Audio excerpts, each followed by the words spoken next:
Will my claims be paid after I've been on this policy for a good 10 years and finally I get to lose dad, or this unfortunate situation happened and mom just goes off? At that time, I was seriously into my project, so funds were a little difficult to come by, and now the company is going to stress me, delay my claim, go get all this long list. Is it always the entire fault of various insurance companies? Or there are certain things we need to pay attention to when buying that policy, so at the point of claim we don't struggle in making our claim? Stay tuned as we look at things to pay attention to when buying a risk policy, especially a funeral policy, so your claims don't become a problem. Stay tuned.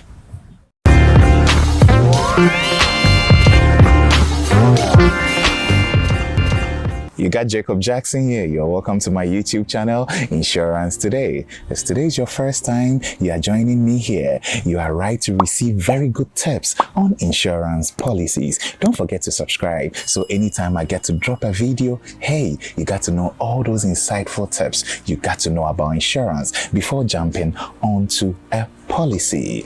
Let's right in. Okay, so I want to buy a funeral policy. What are the various questions I get to ask this insurance person sitting, or the salesperson sitting by me? Number one, I need to know the names and ages of people I want to cover, right? So just straight to the point. I'm looking at covering my mom and my dad. For example, let me use myself, because people don't like death-related issues when we use their names, for example. So I'm going to use my name. For example, I'm Jacob Echo Jackson, right? So normally on my YouTube channel here, you see me Jacob Jackson, but on all my ID cards, you'll see Jacob Echo Jackson.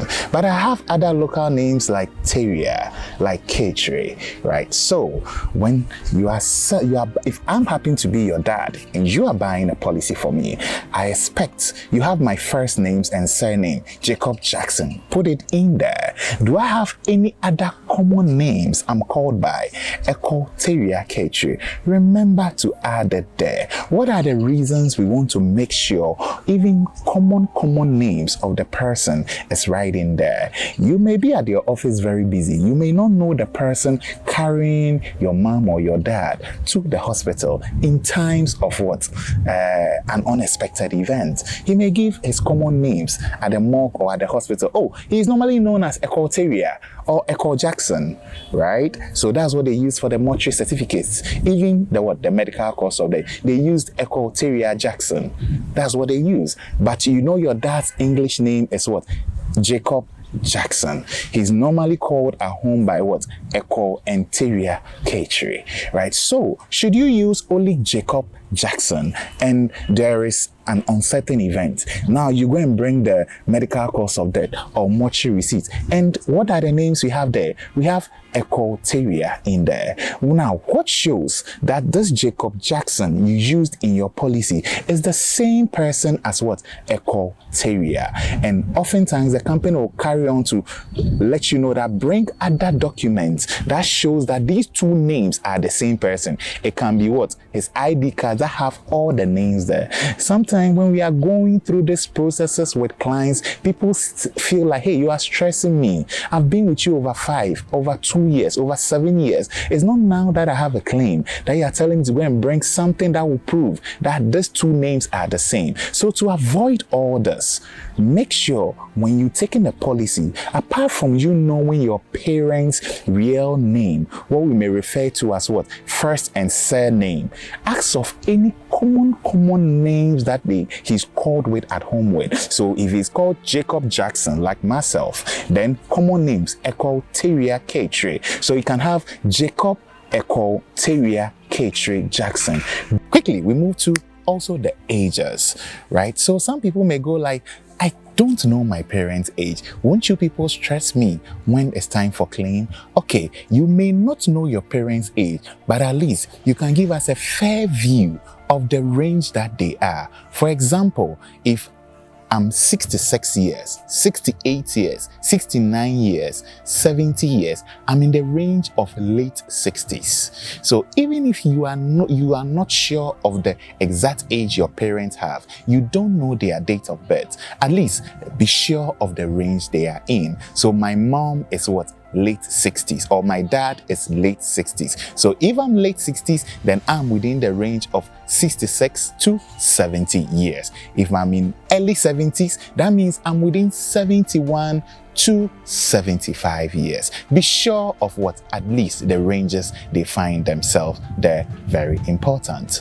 After we are gone through the names and ages of these various people we are going to cover on our funeral package or our RICS policy, the next most important point or question we need to put before that insurance person sitting before us is, what is the waiting period these various lives are going through?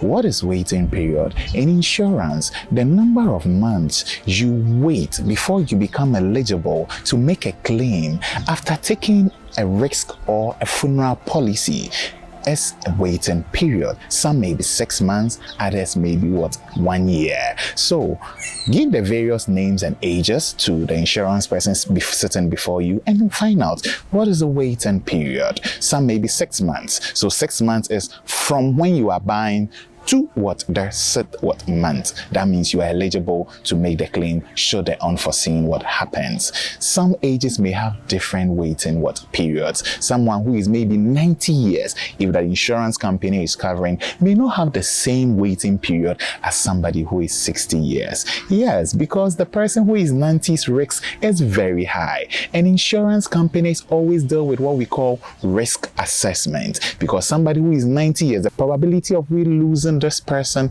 is very high as compared to somebody who is 60 years. So if they are willing to cover that 90 years, what is the waiting period? So always find out before buying a policy. So should the unforeseen happen before you hit the waiting period, at least you know that you didn't qualify, so it doesn't become any banter, right? So always find out the waiting period. Let's jump to our third point.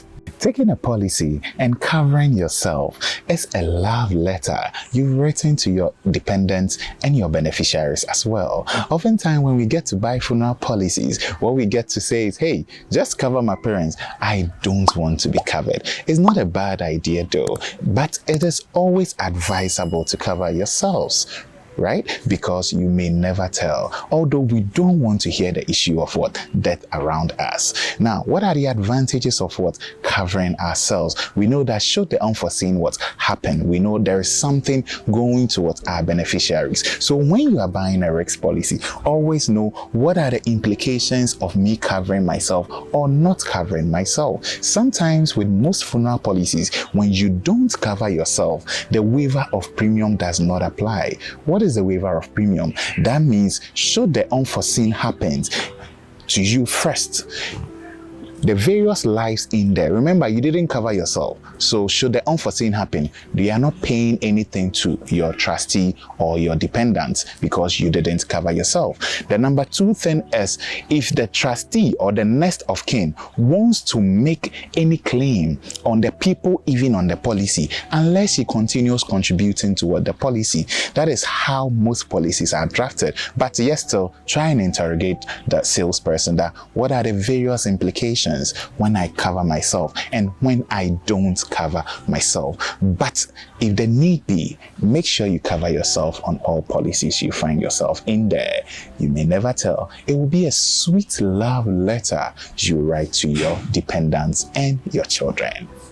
There. The fourth point I want you to pay attention to, which is very important when taking a risk or a funeral policy, is the financial liability and its scope of coverage. Now, what is financial liability? When taking a policy, sometimes we consider people that if today, when the unforeseen happens, you would be financially liable or you will be financially responsible to commit certain funds in there. That is financial liability. liability. So for example, my mom, if my mom is alive, and for example, I'm 40, my mom is 70, when I should lose my mom, I need to spend, because all the up and down with the funeral arrangements, monies need to go in there. So I have a financial liability there. Before you take a policy, state the relationship to the person you are covering down, and make sure you inquire from the company whether the financial liability covers. When the unfortunate happens, will I be paid?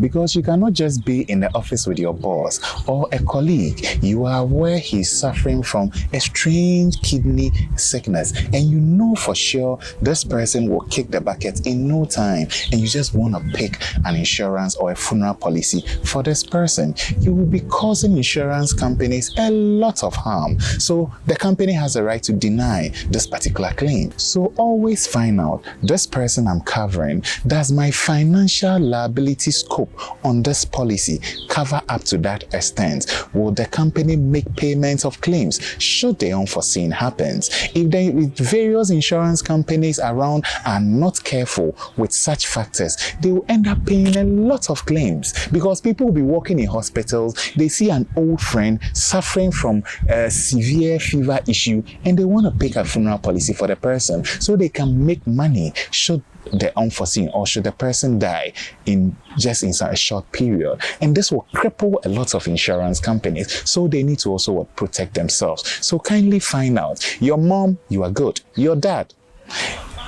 mother-in-law, father-in-law, you're good. But the issue comes with guardians. People use a lot of names for guardians. Their friend's father's brother is their guardian. No, kindly find out whether the financial scope gets to that limit, and then you are good to go with that. I just realized my mom is head down with stroke, so I need to quickly take a funeral policy for her, so that, hey, should she die in no time, at least the funeral or the various expenses wouldn't hit me too much. You may be wrong there. If everybody is taking decisions based on these factors, insurance companies will not survive. Take your policies on a normal day. Don't wait till people are hit with severe illnesses and you rush to take a funeral policy for them. Companies may choose to repudiate your claims. So always find out, given conditions of the person you are covering, will the various claims be paid should the unforeseen happen before you take the policy. So just find out, my dad is critically ill and I'm going to take a funeral policy. Will you guys make the claims? Don't hide certain things, right? So don't wait till it happens. Some people wait till their parents are critically ill. They wouldn't take it. They have the ability to take the policy all the same, but they feel, hey, when I take it, I'm going to pay for a very long time, so I'm not going to take it now. But immediately they hear a brother is kicked down with an accident or critically ill, they rush in there to take a policy, and that may be wrong. The company may choose to repudiate your claim. When during the investigating processes before the payment is done, they get to realize that as at the time you were taking the policy, your dad was under dialysis. Some companies may decline your claim. So please bring up the condition of the person before, especially when you know he's critically ill. Well, we don't expect you to know all the medical conditions of your parents, your in-laws, but some situations is life and death situation, and sometimes you want to take advantage of it. No. So on a normal day, go ahead and take the policy. But where it is normally, the person is critically ill, because if everybody is supposed to act like that, just walk to hospitals and look for relatives who are just about dying, and then we do a policy for them, hey, insurance companies will collapse in no time. So you are allowed to take a policy, but always declare the state of the person you are doing the policy for, and find out, is it payable should the unforeseen happen. And with this, trust me, it will reduce repudiations of various claims or the companies stretching you during your claim processes. So you got Jacob Jackson here. I'm educating you on various things to look out for so your claims are not repudiated or your claims are not delayed during that day that you are being hit with an unfortunate situation. The third thing we are going to look at is, can we find out on what are the lapse rules in the company? So the fact that I took a funeral policy, I've crossed my waiting period of 6 months, doesn't mean I can stop payments, come in the next 4 years and make a claim should the unforeseen happens. No. After some various months of taking a policy and sometimes you don't commit monies to it, it goes on lapse. Right? So various companies may have their lapse rules. Some may be about 3 or 4 months of not doing payments. And sometimes when you cross the lapse rules or you are paying consistently and then all of a sudden you stop paying for a while, maybe a year, maybe 6 months, and then the unforeseen happens. Some company may choose not to pay at all.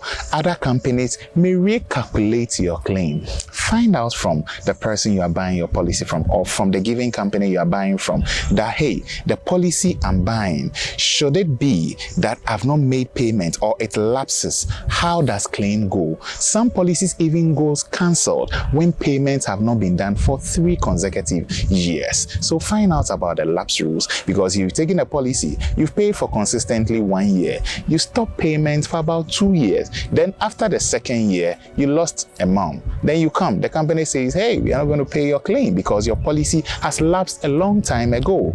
Maybe you didn't find out with their lapse rules. So always before you take a funeral policy, find out what are the various lapse rules on this policy and how does it imply to my package. Very important point there. Finally, when the unexpected has happened and then we are going to make our claims, the company are not going to pay you on a word of mouth story. They certainly need an evidence.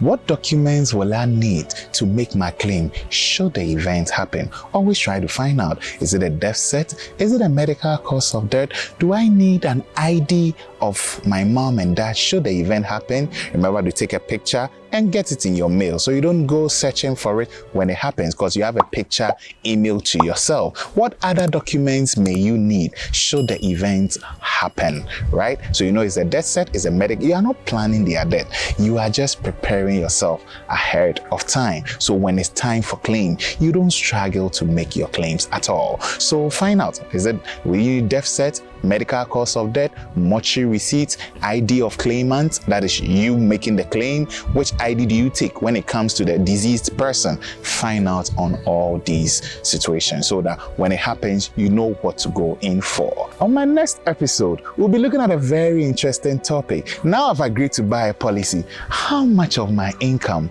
do I need to commit to a policy? It's a very important question we get to ask ourselves. Join me on my next episode as we dive in there.